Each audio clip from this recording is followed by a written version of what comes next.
Mesdames et messieurs, bonsoir et bienvenue à ce nouveau numéro de l'Échiquier International. Tout de suite, les développements pour ce nouveau numéro.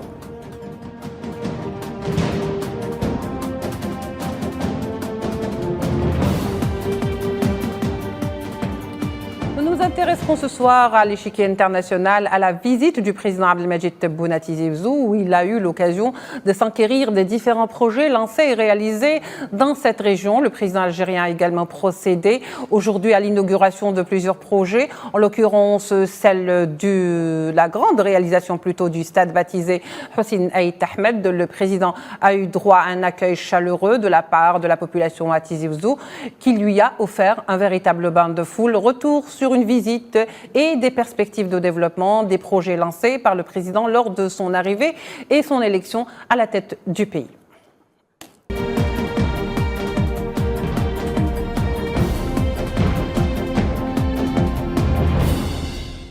Alors, nous recevons aujourd'hui avec nous pour en parler Abdelhak Mekki, professeur et expert en questions politiques et questions internationales. Monsieur Abdelhak Mekki, bonsoir, merci d'être avec nous. Bonsoir. Bonsoir.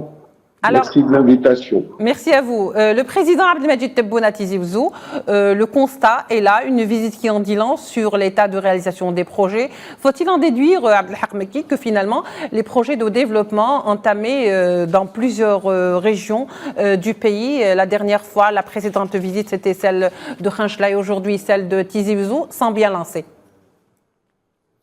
Oui, tout à fait. En plus, c'est une nécessité absolue dans notre pays parce que, vous savez, on est sorti à l'indépendance avec des régions complètement déséquilibrées du point de vue économique et qu'il fallait mener une politique justement de péréquation de façon à réaliser un développement équilibré d'une région à l'autre et puis, en fin de compte, et construire une économie un peu plus, comment dire, un peu plus juste à la fois sur le plan régional, mais en même temps plus dynamique aussi bien au niveau local qu'au niveau national. Oui, et très bien, M. Abdelhak Mekki. Donc, avant de poursuivre avec vous, et juste le temps de vous retrouver, nous allons voir à peu près aujourd'hui les étapes de la visite du président Abdelmadjid Tebboune à Tizi Ouzou. Très bien, on va revenir vers vous le temps d'avoir les images dans un petit instant. Abdelhak Mekki, dites-moi, alors, on sait très bien que ces projets qui ont été réalisés, par exemple aujourd'hui, il y a eu le stade qui a été inauguré et surtout, par le passé, il y a eu également la visite à Khanchla où il y a eu plusieurs projets qui ont été réalisés. C'est aussi ces projets qui ont été lancés au départ, ou si vous voulez, au moment où le président Abdelmadjid Tebboune a été élu à la tête du pays. Oui, tout à fait. En fait, la plupart des projets sont des projets qui ont commencé dans une période assez récente, c'est-à-dire dans l'exercice de la présidence de M. Tebboune. Et puis bon, il y avait beaucoup d'autres encore à parachever. On a des chantiers qui sont, on l'a vu par exemple dans les visites des Wali, qui avaient des projets qui n'étaient pas assez finis et qu'il fallait leur donner une certaine dynamique, ne serait-ce que par le fait que à la fois que la population soit un peu plus engagée de façon, parce que il y a aussi des projets privés qui rentrent dans le cadre de la politique de développement national. Et donc on a vu que dans les régions, parfois il y avait des difficultés à peaufiner en tous les cas et finir les projets. On l'a vu dans plusieurs reportages de Wali, etc. Maintenant, pour le président de la République, il est clair, le président de la République a, dès le début, c'est-à-dire en tant que candidat déjà et en tant que président de la République, il a déjà tracé sa politique de développement, celle de l'équilibre à la fois financier, d'une part, et puis celle de la réalisation de projets nouveaux, notamment l'accélération dans le domaine numérique et digital. Et puis dans les industries, par exemple, une des nouveautés du gouvernement, c'est le ministère au départ, en tous les cas, bon, il est maintenant devenu le ministère de l'Industrie tout court, mais au départ, il y avait un encouragement pour l'industrie pharmaceutique, ce qui était nouveau d'ailleurs, tout à fait nouveau. Donc c'est clair que le pays a besoin d'une nouvelle dynamique sur le plan économique et en même temps social, parce qu'il faut résoudre aussi les problèmes du chômage. Et donc réduire le chômage par des projets à la fois à grande densité de travail, mais aussi à grande densité technique et scientifique, comme par exemple le numérique ou le digital ou l'industrie pharmaceutique. En même temps, il faut dire que la société algérienne a beaucoup souffert durant les années précédentes, mais ça remonte à très très loin, c'est-à-dire depuis les années 70, sur des choix qui ont été en quelque sorte des choix unijambistes où on a voulu faire que de l'industrie et oublier les autres secteurs parce qu'on avait des nécessités de développement, ce qu'on appelait les besoins cruciaux du développement, à savoir lutter contre la disparité entre les régions, mais en même temps lutter contre la pauvreté, contre justement les effets de la guerre de libération nationale sur la société algérienne de manière générale, donc la question du logement, etc. Et donc là, il y a une orientation très claire où on doit faire du développement en tenant compte aussi des recommandations internationales, c'est-à-dire des objectifs du millénaire qu'il faut réaliser aussi chez nous. Donc il y a forcément une meilleure compréhension de la question du développement qui nous sort en quelque sorte des politiques de mimétisme qu'on a eues à un certain moment. C'est-à-dire de vouloir faire ce que sait faire le capitaliste alors que nous étions des socialistes et on ne savait pas comment faire du socialisme en quelque sorte. Oui, très bien, justement, ce qui nous fait dire un petit peu, Abdelhak Mekki, il faut le dire, que depuis le départ, l'Algérie s'est inscrite dans un projet de développement sur le court, le moyen et le long terme. Le long terme, c'est au fil des années qu'on le remarque. D'abord, en lançant des projets, des infrastructures sociales, socio-économiques, parce que tout simplement, on sent qu'il y a quand même une prise de conscience que ce côté, ce caractère social des projets et ce caractère économique est très important, à savoir le logement, le développement de l'environnement, même de l'habitant et du citoyen algérien, qui sont très importants. Ça peut peut-être paraître anodin pour certains, mais ce sont des petits pas qui mènent vers de grands pas finalement. Oui, tout à fait. Mais permettez-moi simplement de dire que cela est le résultat de la nouvelle pensée mondiale sur la question du développement. Entendons-nous bien, c'est clair que il y avait des théories économiques qui nous parlaient, par exemple avec François Pérou, du pôle de croissance. Nous avons pratiqué cette politique en réalité, juste une précision. Oui. Le développement de l'Algérie au départ a été fondé sur des concepts scientifiques en quelque sorte.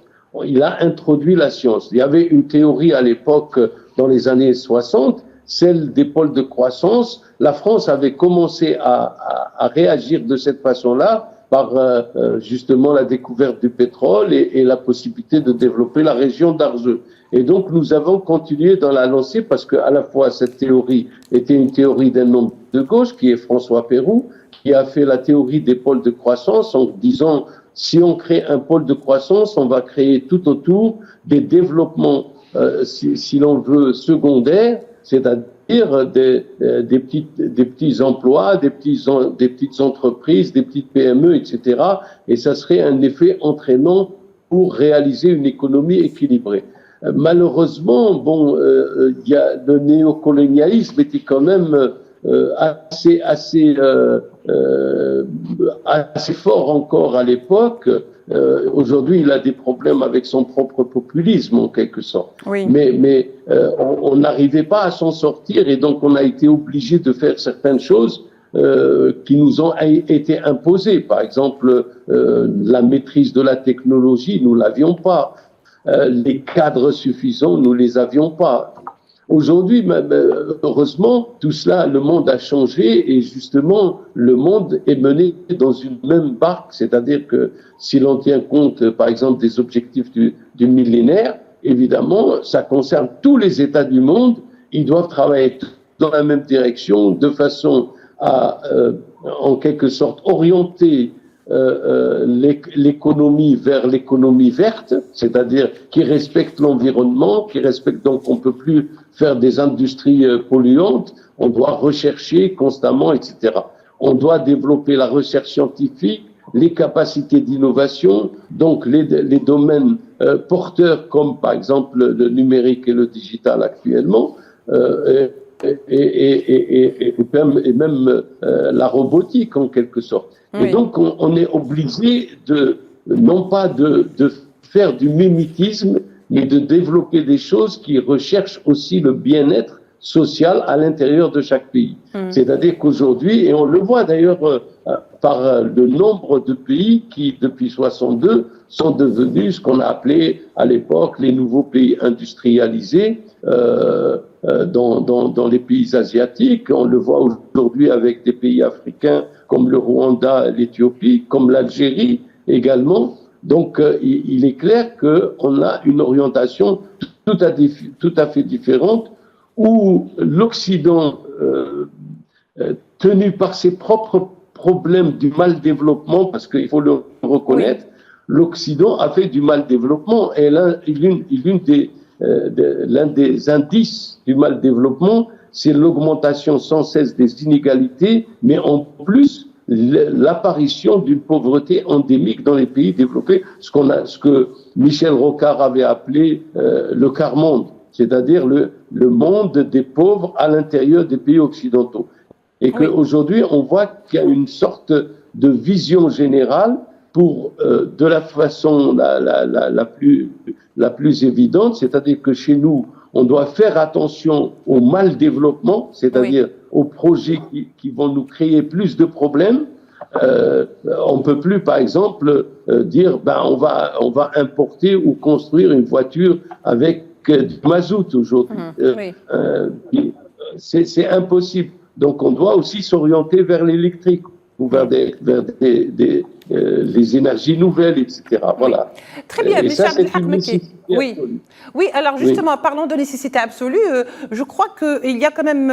l'Algérie a peut-être compris que finalement, elle est en train de suivre une politique du sûrement, du doucement, mais sûrement, puisque de toute façon, elle va vers des pôles de progression de manière très progressive, ne pas hâter le pas, mais sûrement faire des pas sûrs et certains sur certains domaines. Par exemple, sur le plan de l'habitat, l'Algérie est peut-être le seul pays qui fournit de l'habitat à ses citoyens. Ailleurs, cela ne se fait pas. Il faut acheter son logement. Il n'y a pas d'aide sociale. Mais en même temps, elle ne fait pas que dans l'aide sociale, puisque de toute façon, elle est aussi dans ce qu'on appelle l'initiative, à savoir de construction.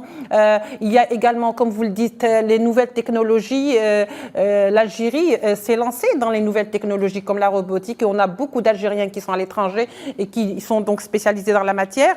Aussi, j'allais dire que finalement, il y a de grands pas qui ont été franchis par l'Algérie qui peut-être pourraient plus ou moins l'écarter de ce qu'on appelle le tiers-monde. Écoutez, je crois que la question d'être dans le tiers-monde, on ne peut pas s'écarter du tiers-monde. Hein. Nous restons, c'est une appellation, vous savez, c'est une appellation qu'a donnée Alfred Sauvy aux pays non capitalistes, en quelque sorte. Tout ce qui ne représente pas le capital occidental. À l'époque, pour dire qu'en fait, il y a un tiers-monde en faisant référence aux tiers-États après la Révolution française. C'est une classification. Et donc, Alfred Sauvy, on voit, en tant que démographe, a bien senti le mouvement réel, d'accord, des pays du tiers-monde à cause justement de la démographie. Et donc, il fallait résoudre de grands problèmes graves que sont la pauvreté, les inégalités, etc. Mais est-ce qu'on peut sortir du tiers-monde? Non, aujourd'hui qu'on parle du Sud global, nous avons une théorie de relations internationales tout à fait nouvelle. Le Sud global est un Sud qui veut un monde multipolaire où chaque pays a sa souveraineté, c'est-à-dire qu'il a le choix de faire le développement qu'il veut, qui cherche à maintenir le bien-être de sa population, de construire des économies fiables, etc. Vous avez évoqué la question du logement. En réalité, bon, si on peut dire, on peut être fier que l'Algérie est orientée, par exemple, la question du logement avec le terme de la propriété aux Algériens. Et il faut dire une chose là-dessus, pour ma part, en tous les cas, selon mon opinion, c'est que nous avons aujourd'hui, dans le cadre du chômage, parce que nous traînons un chômage assez important quand même, depuis des années. Pourquoi nous le traînons? C'est parce que, en fait, ce qu'on appelle la mobilité de l'emploi n'est pas assurée par un certain nombre de projets. Et justement, la propriété de l'habitat est une sorte de blocage, en quelque sorte, de la mobilité de l'emploi. Et je donne un exemple. Oui. Un jeune oranais, puisqu'il y a des universitaires qui sont au chômage, un jeune oranais universitaire au chômage à Oran, n'a pas la possibilité d'aller à Annaba s'il trouve un travail, parce qu'il va avoir le premier gros problème, c'est celui du logement, de l'habitat. C'est celui du logement. Même s'il y a du travail, il pourrait pas, parce que il y a un problème là-dessus. Donc, il faut qu'on réoriente cette politique un petit peu, à mon avis. C'est bien ce qui est en train de se faire. Pardon? C'est également ce qui est en train de se faire, justement. Voilà. L'orienter de façon à ce que le logement soit disponible pour les jeunes, de façon à ne pas rester dans le chômage et aller de l'avant, c'est-à-dire pour assurer le bien-être de tout le monde. Oui. Et donc, on a besoin d'orientation et d'être vigilant sur ce que nous faisons constamment.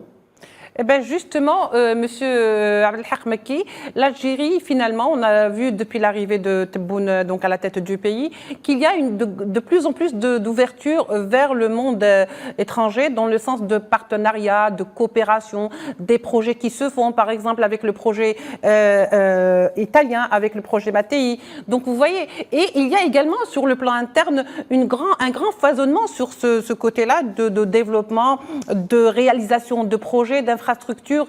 Et on n'oublie pas de toute façon les zones enclavées, parce que l'Algérie, ce n'est pas que Alger, comme diraient certains. Et puis, comme vous le dites aussi tout à l'heure, le président l'avait à plusieurs fois déclaré que quand le bâtiment va, tout va. Et il semblerait que le bâtiment va très bien en ce moment en Algérie.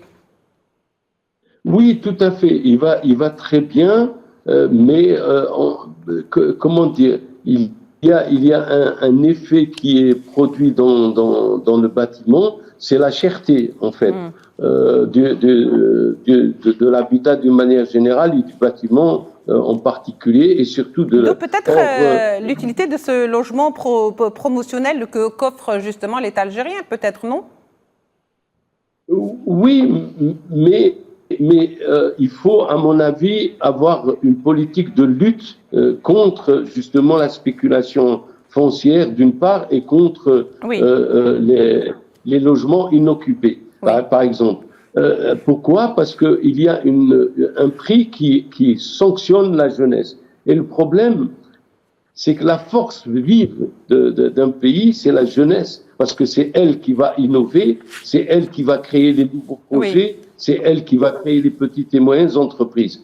Et donc, il faut qu'on ait une politique qui soit... Vous savez, j'ai fait partie de la commission qui a été instaurée à l'époque sur la bonne gouvernance. Ce problème a été posé dans la commission sur la bonne gouvernance que voulait mettre sur pied l'Union africaine. La question, c'est qu'il faut faire des choses qui vont pas simplement, qui vont faciliter la vie, pas simplement pour dire qu'on a fait, mais pour faciliter la vie du citoyen. Voilà. Et il faut dire une chose, que nous avons quelques problèmes de ce point de vue-là, à la fois du point de vue de la jeunesse, mais également au niveau des gens qui n'ont pas assez de revenus pour accéder à des logements privés. Merci. Monsieur Abdelhak Mekki, justement, cette visite de Abdelmajid Tebboune aujourd'hui à Tizi Ouzou a été très très riche. La journée d'aujourd'hui, par des visites, par des inaugurations, comme je disais, le grand stade qui a été d'ailleurs qualifié comme une énorme réalisation, d'ailleurs par beaucoup de présents, des joueurs, des anciens entraîneurs qui ont réellement loué cette réalisation. Au fait, autant de réalisations aujourd'hui, que faut-il dire de cette visite aujourd'hui de Tizi Ouzou? En fait, il faut saluer, puisqu'il y a une série d'inaugurations, le stade d'Oran, le stade d'Alger, de Douala, oui, etc. Il faut saluer cette initiative parce que ça concerne justement que la jeunesse, les stades et les endroits de loisirs. Donc ça concerne notre jeunesse. Notre jeunesse a besoin de plus en plus d'installations justement qui permettent ça. On ne peut que applaudir qu'il y ait autant de stades inaugurés en si peu de temps. On ne peut qu'applaudir qu'il y ait des projets qui vont dans la recherche, en tous les cas, du loisir pour les jeunes. Et on peut que applaudir lorsqu'il s'agit effectivement de pouvoir faciliter la vie des citoyens et surtout de redonner du bonheur à la jeunesse parce qu'elle en a besoin dans notre pays actuellement, oui, ne serait-ce que du point de vue même au niveau universitaire, etc. Donc encourager à la fois les domaines de la recherche scientifique d'une manière assez conséquente et puis justement encourager le secteur de l'innovation qui appartient en réalité qu'aux jeunes. Oui.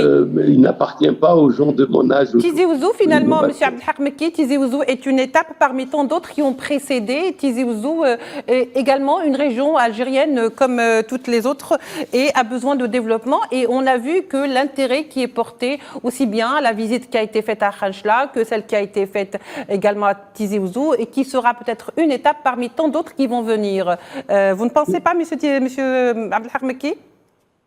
Tout à fait, tout à fait. Je crois que aujourd'hui, les Algériens, autorités et même le peuple, sont la nécessité justement de faire les choses dont on peut en bénéficier directement, pas simplement des choses du social et qu'une partie ne bénéficie pas ou faire des privilèges ou autre. Mais la question du développement, elle est liée à deux choses, parce que il faut rappeler ça. La première, c'est qu'il faut que nous sortions de la dépendance des hydrocarbures. C'est-à-dire qu'il faut qu'on aille vers la diversification réelle de l'économie. Et ça, elle passe par la création des petites et moyennes entreprises en multitude, c'est-à-dire par l'encouragement de la jeunesse à créer des projets et à les soutenir, c'est-à-dire des projets qui peuvent être techniques ou des projets traditionnels, c'est-à-dire dans le bâtiment. D'où l'intérêt qui est porté également justement par le président de la République à la création de petites et moyennes entreprises justement pour permettre cette évolution et ce développement. Voilà, c'est pour ça que je souligne ça. Et puis la deuxième chose qu'il faut que l'on prenne en compte dans la politique de développement, c'est que c'est justement comment tourne actuellement le monde, comment peut-on occuper une place dans la politique mondiale, parce que aujourd'hui, il faut dire, notre pays souffre du fait que simplement il a comme revenu, je viens de voir quelques chiffres, par exemple, la balance commerciale de l'Algérie est déficitaire. Pour quelle raison? Parce que le prix des exportations a diminué et le prix des importations a diminué effectivement, mais les exportations n'arrivent pas à couvrir les importations. Et là, c'est un problème. Donc, il faut qu'on voit l'ensemble du secteur concerné, des secteurs concernés par le développement, aussi bien commercial, encourager les importations et les exportations et arriver justement à ce que les exportations couvrent la totalité des importations. En tous les cas, et là, nous aurons une économie équilibrée. Abdelhak Mekki, il ne nous reste pas beaucoup de temps, juste pour clore ce débat et cette émission aujourd'hui. Alors, que faut-il, si on devait, par exemple, qualifier ou faire une évaluation, vu les projets qui ont été lancés depuis le mandat de Abdelmajid Tebboune, le président algérien, que faut-il en conclure, surtout avec cette visite à Tizi Ouzou, comme on l'a vu, qui a été accueilli avec un grand bain de foule, une grande joie de la population, et puis surtout par rapport à cette histoire de stade qui a été vraiment bien salué.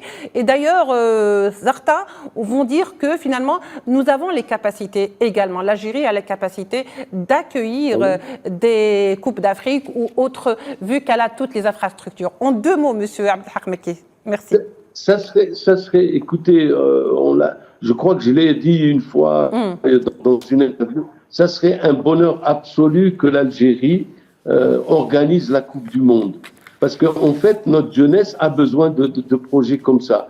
Et donc, nous partons, on peut le dire, nous partons dans cette voie. Aujourd'hui, nous avons au moins 4 stades qui sont à peu près aux normes internationales. Merci en tous les cas, M. Abdelhak Mekki. Désolé de ne pas pouvoir en dire plus vu le manque de temps. Mesdames et messieurs, on se retrouve demain pour de nouveaux numéros de l'Échiquier International. Au revoir.